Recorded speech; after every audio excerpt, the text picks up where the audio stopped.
கண்டிப்பா. ரிபாஷந்தூர் ஏக்காத்தரா. அம்மா மேரியம்மா, நீங்க திண்டுக்கல்லேருந்து பேசுறீங்க.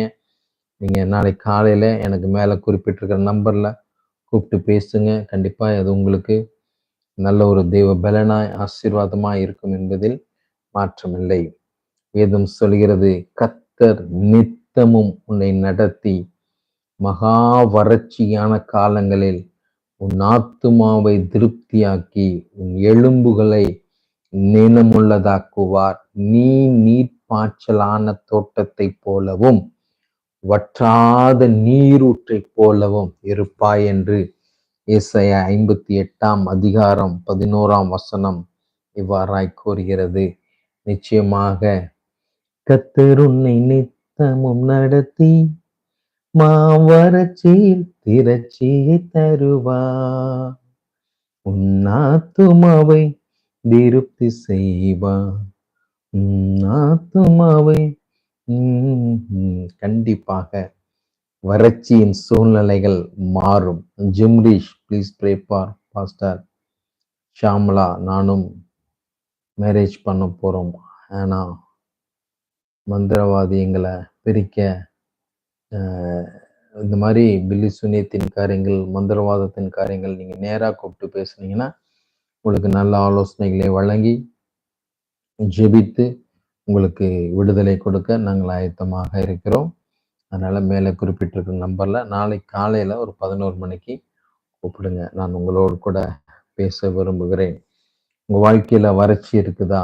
வேதனை இருக்குதா? கண்ணீர் இருக்கிறதா? சோர்வு இருக்கிறதா? தோல்வி இருக்கிறதா? எல்லாவற்றையும் கர்த்தர் மாற்றுவேன் என்று வாக்கு பண்ணுகிறார்.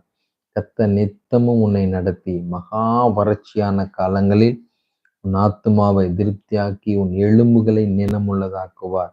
நீ நீர்ப்பாய்ச்சலான தோட்டத்தை போலவும் வற்றாத நீரூற்றை போலவும் இருப்பாய். Amen. Praise the Lord. God man.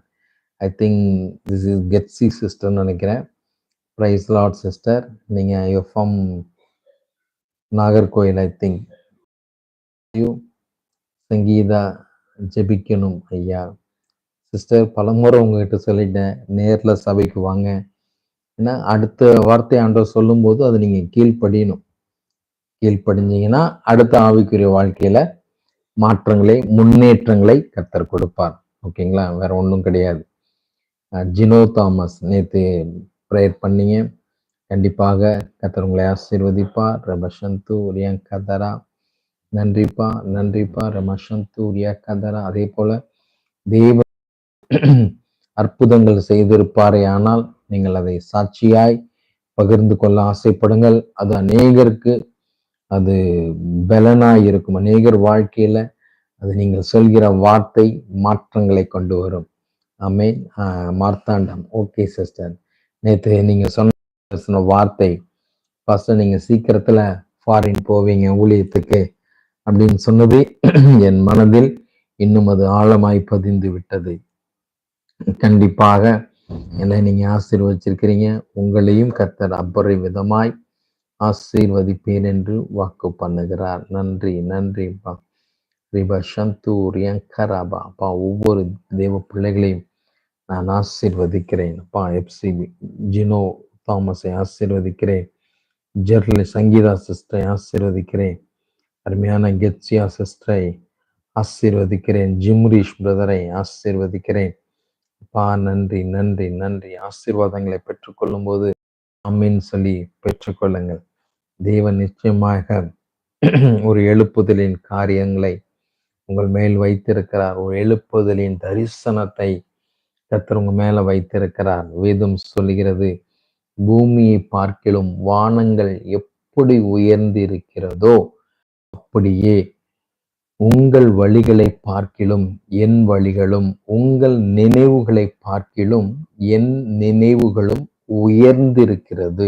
ஏசாயா 55 அதிகாரம் வசனம் 9 இவ்வாறாய் கூறுகிறது. நிச்சயமாய் உங்கள் வாழ்க்கையில நீங்கள் நினைப்பதை காட்டிலும் தேவன் ஒரு பிரதானமான திட்டத்தை உங்களுக்கென்று வைத்திருக்கிறார். தேவன் உங்களை குறித்து ஒரு தரிசனத்தை வைத்திருக்கிறார். அந்த தரிசனத்தை நிறைவேற்றி தீரும் அளவும் உங்களை கைவிடுவதில்லை என்று வேதம் சொல்கிறது.